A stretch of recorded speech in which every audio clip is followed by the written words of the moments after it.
Welcome to you all in my channel ITI Vision.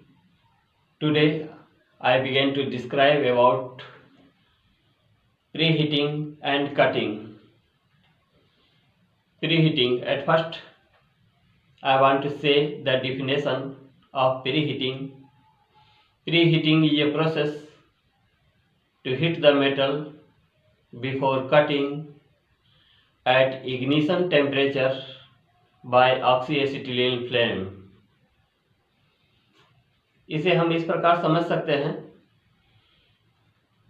कि pre heating ऐसी प्रक्रिया है जिसके द्वारा हम मेटल को कटिंग से पूर्व ही यानी कि कटिंग से पहले हम मेटल को उच्च तापमान पर गर्म करते हैं, जहां लाल तप्त लोहा हो जाता है या लाल तप्त आयरन में तब्दील हो जाता है। उस टेम्परेचर तक हम मेटल को हीट करते हैं। उसके तुरंत बाद ही प्री हीटिंग के बाद कटिंग की प्रक्रिया अपनाई जाती है या शुरू की जाती है। इसे समझने के लिए बहुत सारे छोटे छोटे बिंदुओं को जानना बहुत ही आवश्यक है, जिसमें सबसे पहले जानें कि थिकनेस के अनुसार हम प्री हीटिंग का क्या टाइमिंग रखेंगे, उसके बारे में जानें। तो आइए हम देखते हैं कि थिकनेस ऑफ मेटल, अगर मेटल का थिकनेस क्या है कि इसके अकॉर्डिंग हो, यानी कि 12 to 20 mm अगर होता है तो वैसे में हम प्री हीटिंग का जो टाइम रखे हैं या टाइम जो निर्धारित है वो 5 to 10 सेकेंड है। 20 to 100 mm अगर थिकनेस है मेटल का तो वैसे स्थिति में 10 to 20 सेकेंड करेंगे प्री हीटिंग। 100 to 200 थिकनेस हो मेटल का तो हम 20 to 40 सेकेंड प्री हीटिंग करेंगे। 200 से 300 mm तक अगर थिकनेस हो प्लेट का तो वैसे स्थिति में 40 to 50 सेकेंड हम प्री हीटिंग करेंगे। तो ये तो रहा कि प्री हीटिंग का टाइमिंग की थिकनेस के अनुसार यानी कि मेटल की मोटाई के अनुसार हम प्री हीटिंग का टाइमिंग क्या रखेंगे। दूसरा क्या है कि हम जानते हैं कि गैस कटर के द्वारा यानी कि ऑक्सीएसिटिलीन फ्लेम के द्वारा 4 mm से 300 mm थिकनेस तक का मेटल को कटिंग किया जा सकता है। उसके बाद हमारा कटिंग स्पीड जो होगा वो 50 to 750 mm पर मिनट इसका स्पीड होगा। अब हम देखते हैं कि कटिंग के लिए जो इंस्ट्रूमेंट और एसेसरीज होगा वो क्या क्या होगा, इसके बारे में जानें। तो हम देखते हैं कि 2 सिलेंडर इसके लिए जरूरी पड़ता है, जिसमें एक ऑक्सीजन सिलेंडर, दूसरा एसिटिलीन सिलेंडर है। तो ऑक्सीजन सिलेंडर हम जानते हैं कि इसका कलर ब्लैक होता है, तो इसका हॉज पाइप का भी ब्लैक ही कलर होगा। अगर एसिटिलीन सिलेंडर की बात करें तो एसिटिलीन सिलेंडर का कलर जो है रेड होता है, तो उसका हॉज पाइप का भी रेड कलर ही होगा। ऐसे स्थिति में हम क्या करते हैं कि हॉज को कटिंग टॉर्च के द्वारा हम क्या करते हैं, कटिंग टॉर्च से हम कनेक्ट करते हैं दोनों हॉज पाइप को, यानी कि ऑक्सीटिलीन हॉज पाइप और ऑक्सीजन हॉज पाइप को, दोनों को हम कनेक्ट करते हैं कटिंग टॉर्च के साथ। उसके बाद हम जानते हैं कि इसका जो नोजल है वो 90 डिग्री पर झुका हुआ होता है, लेकिन प्री हीटिंग या कटिंग करते हैं तो नोजल का जो एंगल है वो 7 to 8 यानी कि 7 डिग्री से 8 डिग्री झुका होता है मेटल के साथ। नोजल का अपना ये क्या है 90 डिग्री पर मुड़ा हुआ होता है, जो बिल्कुल परमानेंट है, लेकिन हम कटिंग जब करते हैं या प्री हीटिंग करते हैं उसी समय से नोजल जो है मेटल के साथ 7 डिग्री से 8 डिग्री एंगल पर झुका होता है। तो उससे हम पहले जाने कि मेटल को हम सबसे पहले साफ सफाई का ध्यान रखेंगे, जिसमें धूलकण, डस्ट पार्टिकल, ये ग्रीस, ऑयली मटेरियल, ये सब अगर मेटल पे लगा हुआ है, वैसे स्थिति में इसे रिमूव कर देना चाहिए। इसे हटाने के बाद ही हम कटिंग की प्रक्रिया अपना सकते हैं। तो इसमें हम देखते हैं क्या कि सबसे पहले हम मेटल को क्या किए कि अनवांटेड मटेरियल को रिमूव कर दिए, हटा दिए। उसके बाद हम करते क्या हैं कि इस पे मार्किंग कर लेते हैं। मार्किंग करने के बाद हम स्ट्रेट चलाना चाहते हैं। ये हमारा मार्किंग किया गया है जो स्ट्रेट है। और दूसरा देखते हैं कि यहाँ राउंड शेप भी काटने का प्रक्रिया अपनाया जाएगा। इसके लिए हमको किन किन बिंदुओं को ध्यान देना होगा, ये बातें जानना बहुत ही आवश्यक है। तो हम देखते हैं कि इसके लिए हमें क्या करना होगा कि हाथ को बहुत बैलेंस में रखना होगा कि जरा सा, यानी कि जिस तरह हम सांस लेते हैं, सांस लेने के क्रम में अगर जितना हाथ हिल जाता है, वैसे स्थिति में कट में क्या होगा, गड़बड़ी हो सकता है, जो इस प्रकार हो सकता है। तो cutting defect number 1 cutting slit, cutting defect number 2 curve, cutting defect number 3 drag, और 4 में देखते हैं कटिंग का टेढ़ा हो जाना। इस प्रकार क्या है कि अगर हमारा हाथ बिल्कुल स्थिर नहीं रहा है, वैसे स्थिति में हमारा कट क्या होगा, कट में डिफेक्ट आएगा। इसके लिए हम गाइड का भी प्रयोग करते हैं। तो ये रहा, ये गाइड जो है, हम यहाँ पर क्या करते हैं कि राउंड कट के लिए हम क्या करते हैं, यहाँ पे एडजस्ट करते हैं। उसके बाद इसी में टॉर्च को फिट करते हैं आगे की ओर। और जितना हमारा क्या होता है कि सर्कल बना हुआ है, हम नोजल को हम उसी पे हम रखते हुए क्या करते हैं कि कटिंग करने का काम करते हैं। तो हम जानते हैं कि पहले प्री हीटिंग करना होता है।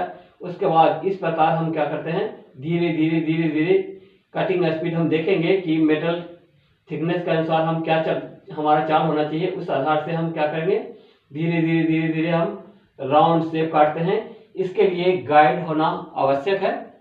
अन्यथा होता है क्या कि हम ऐसे मेटल पे डिवाइडर के द्वारा भी हम मार्किंग करते हैं, लेकिन यहाँ जरूरत है इस चीज का कि हमारा हाथ सर्कुलर मोशन करता है या कि नहीं। अगर क्या है कि सर्कल से जरा सा भी हटता है, तो वैसे स्थिति में हमारा कट क्या होगा, आगे पीछे हो जाएगा, यानी कि कट राउंड नहीं होगा और उसी तरह का डिफेक्ट्स आ जाएंगे। ऐसे स्थिति में राउंड कट के लिए तो हमारा गाइड जिस प्रकार का होगा, लेकिन कभी कभी क्या होता है कि लंबा कट लगाने के लिए, यानी कि बिल्कुल स्ट्रेट कट लगाने के लिए, और लंबा दूरी डिस्टेंस होता है इसमें, वैसे स्थिति में हम क्या करते हैं कि तरह तरह का गाइड का इस्तेमाल करते हैं जरूरत के हिसाब से। तो ये रहा गाइड। और हम क्या किए कि स्टील का पाइप हो या कोई भी पाइप हो, इस पे हम क्या करते हैं, एडजस्ट करते हैं। ठीक इस प्रकार कि ये हमारा क्या है, गाइड के रूप में पाइप है। और इस पर हम क्या करते हैं कि नोजल को इस तरह रखते हैं, यानी कि कटिंग टॉर्च को इस तरह रखते हैं कि हमारा नोजल ठीक इसके सेंटर में पड़ता रहे। वैसे स्थिति में क्या है कि हम प्री हीटिंग करते हैं, उसके बाद कटिंग की प्रक्रिया अपनाते हैं, जिसमें हम फ्लेम को जान लें कि हमारा क्या है कि प्री हीटिंग हो रहा था। प्री हीटिंग के बाद यानी कि न्यूट्रल फ्लेम उस समय था, लेकिन जैसे ही हमारा क्या है कि मेटल लाल हो जाता है, वैसे स्थिति में हम ऑक्सीजन के वाल्व को खोलते हैं। और इतना प्रेशर के साथ खोला जाता है कि ताकि ये मेटल को गीला करते हुए कीचड़ की तरह बाहर निकालते हुए यानी कि फेंक देता है। वैसे स्थिति में फेंकता चला जाता है और हमारा मेटल सीधे यानी कि सीधा कट लगाते हुए आगे की ओर बढ़ जाता है। इस प्रकार हम देखें कि कार्बोराइजिंग फ्लेम कास्ट आयरन के लिए कटिंग के लिए प्रयोग किया जाता है, लेकिन बाकी जितने भी मेटल हैं उसके लिए ऑक्सीडाइजिंग फ्लेम यानी कि न्यूट्रल फ्लेम में हम ऑक्सीजन की मात्रा एकाएक बढ़ा देते हैं, जिससे क्या है कि उसका जो प्रेशर होता है, प्रेशर के साथ क्या है कि ये लाल जो मेटल था वो कीचड़ के रूप में ऑक्सीडेशन के बाद क्या है कि कीचड़ के रूप में क्या होगा, गिरना शुरू हो जाता है या फेंकाना शुरू हो जाता है। इस प्रकार हमारा कटिंग प्रक्रिया जो है धीरे धीरे यानी कि स्पीड हम मेटल के थिकनेस के अनुसार चलेंगे और इस प्रकार क्या होगा, हमारा ये कट धीरे धीरे पूरा होगा। जिसमें हम देखें कि राउंड शेप के लिए क्या है कि एक गाइड का इस्तेमाल करते हैं कि ताकि हमारा क्या है कि कोई भी नोजल का जो एरिया है वो सर्कल से बाहर न जा सके, यानी कि सर्कल पे ही रहे। उसके बाद ये लॉन्ग कट के लिए कहने मतलब कि स्ट्रेट हमारा बहुत लंबा डिस्टेंस है, वैसे में क्या है कि मेटल की कटिंग करते समय हम गाइड का प्रयोग कर सकते हैं। और ये हमारा पाइप का गाइड है, जिससे क्या होगा कि अप डाउन नहीं होगा और वैसे स्थिति में हम इस पर सरकाते हुए धीरे धीरे स्पीड से हम क्या करेंगे कि मेटल की कटिंग कर पाएंगे और इस प्रकार हमारा वेल्डिंग ये कटिंग प्रक्रिया पूरा होगा। इस प्रकार हम देखते हैं कि कटिंग तो होगा, लेकिन वैसे स्थिति में हम शुरुआती दौर पे ही जो कमियां हैं उसको हम दूर कर लेना चाहते हैं या उसकी जानकारी रख लेना चाहते हैं कि शुरुआत में ही हमें सिलेंडर को की लीकेज को जांच कर लेना चाहिए कि ताकि हमारा फ्लेम जो है सुचारू रूप से चलता रहे और कोई दुर्घटना जैसी स्थिति पैदा ना हो। इसके लिए हम साबुन पानी से सिलेंडर को या हॉज पाइप को हम क्या करते हैं, चेक करते हैं कि ताकि कोई लीकेज कहीं नहीं हो। इन सारी चीज़ों पर ध्यान रखना बहुत जरूरी है। और गाइड का इतना महत्व है इसमें कि जिस प्रकार हम कोई भी स्केल लेकर और पेंसिल से हम लाइन खींचते हैं तो हमारा लाइन बिल्कुल स्ट्रेट होता है, लेकिन विदाउट पेंसिल हम करते हैं तो कितना हूँ स्ट्रेट हम लाइन खींचना चाहें उसमें थोड़ी विकृतियां आ जाती है, जो पता चलता है कि क्या है कि हल्का सा वक्र रेखा के रूप में दिख जाता है। इस प्रकार ये गाइड भी उसी तरह स्टील रूल की तरह काम करता है कि बिल्कुल स्ट्रेट हमारा जाएगा, क्योंकि इसमें हिलने का कोई स्थान नहीं होगा। इसमें सर्कुलर मोशन करने में भी हमारा जो गाइड है वो बिल्कुल फिट हो जाता है और फिट होने के बाद क्या है कि एक भी एमएम का डिस्टेंस इधर उधर नहीं हो सकता है। ऐसे में हमारा क्या होगा, ये सर्कुलर कट लग जाएगा और मेटल हमारा किसी पार्ट के लिए जो उपयुक्त हम समझते हैं उसके लिए बिल्कुल फिट बैठेगा। इस प्रकार हम क्या करते हैं, मेटल की कटिंग करते हैं। तो ये रहा आपका जो कटिंग प्रक्रिया। प्री हीटिंग को आप समझ गए होंगे कि प्री हीटिंग वैसी प्रक्रिया है जिसमें हम कटिंग से पहले मेटल को इतना गर्म करते हैं, यानी कि इग्निशन टेम्परेचर पर ला देते हैं, यानी कि लाल जब तक नहीं हो जाता है तब तक हम क्या करते हैं कि प्री हीटिंग करते हैं। और जब हमारा मेटल लाल हो जाता है वैसे स्थिति में हम ये समझ जाते हैं कि अब ये पिघलने के लायक हो गया है और वैसे ही हम क्या करते हैं कि ऑक्सीजन का वाल्व खोलते हैं। तो हमारा रेड जो जोन है, यानी कि रेड मेटल जो है वो कीचड़ की तरह क्या होता है कि ऑक्सीडेशन के साथ वो बाहर की तरफ निकलना शुरू हो जाता है और हमारा कट पूरा कर लिया जाता है धीरे धीरे, यानी कि थिकनेस के अनुसार।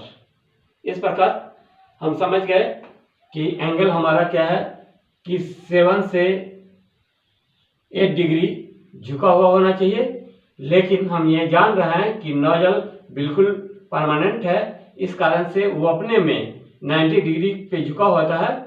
लेकिन ये 7 और 8 डिग्री जो है वो मेटल के साथ नोजल का इस तरह का एंगल होता है कि 7 से 8 पे झुका होता है कि ताकि हमारा कटिंग सही हो। और हमारा जो डिफेक्ट है, जिस प्रकार हम बताए कि कटिंग स्लिट हो जाना, उसके बाद कर्व हो जाना, ड्रैग होना और कटिंग का टेढ़ा होना, ये गाइड को यूज करने के बाद या गाइड को का यूज नहीं करते हैं, छोटा कट लगाना है यानी कि 150 mm के आसपास, 50 mm के आसपास। इस प्रकार हम ये देखेंगे कि हमारा हाथ बिल्कुल एग्जैक्ट हिलने वाला नहीं है या अच्छा पोजीशन बन रहा है। वैसे में हम क्या करेंगे, विदाउट गाइड हम कर सकते हैं, लेकिन लंबा कट के लिए क्या होता है कि हाथ लंबे समय के बाद स्थिर नहीं रह पाता है। ऐसे स्थिति में गाइड का इस्तेमाल करना या यूज करना बहुत ज़रूरी हो जाता है। और सर्कुलर कट के लिए या अलग अलग डिजाइन के लिए जिस प्रकार का पार्ट्स का रिक्वायरमेंट होता है, उस प्रकार के साइज के लिए हम डिफरेंट गाइड का यूज कर सकते हैं और अपने इच्छा अनुसार कर सकते हैं। इस प्रकार आप लोगों को आज प्री हीटिंग के बारे में समझ में आ गया और प्री हीटिंग और कटिंग में अन्योन्याश्रय संबंध है कि जैसे ही प्री हीटिंग की प्रक्रिया पूरी कर ली जाती है, उसके तुरंत बाद ही यानी कि प्री हीटिंग खत्म होते ही कटिंग की प्रक्रिया अपनाई जाती है और हमारा मेटल क्या होता है कि कटना शुरू हो जाता है ऑक्सी एसिटिलीन फ्लेम के द्वारा। हम जाने कि ऑक्सी एसिटिलीन गैस तो है ही कटिंग के लिए, इसके अलावा भी आर्गन है जो कटिंग फ्लेम बनाती है या मेटल की कटिंग के लिए उपयुक्त मानी जाती है। उसके बाद हाइड्रोजन है, हीलियम है, इस प्रकार नाइट्रोजन है जो मेटल की कटिंग के लिए प्रयोग किया जाता है। तो वो गैस जो है किसी खास मेटल को काटने के लिए प्रयोग किया जाता है, लेकिन ऑक्सीडाइजिंग फ्लेम यानी कि ऑक्सी एसिटिलीन फ्लेम जो है सारे मेटल को काटने में सक्षम है और उपयुक्त मानी जाती है। इसलिए ज़्यादा मैक्सिमम तौर पे इसी को देखा जाता है कि ऑक्सी एसिटिलीन फ्लेम के द्वारा मेटल की कटिंग की जाती है। हम आशा करते हैं कि ये प्री हीटिंग और कटिंग की प्रक्रिया आप समझ गए होंगे आप सभी। तो इस वीडियो को सब्सक्राइब करें, शेयर करें और बेल आइकन को दबाएं। Thank you.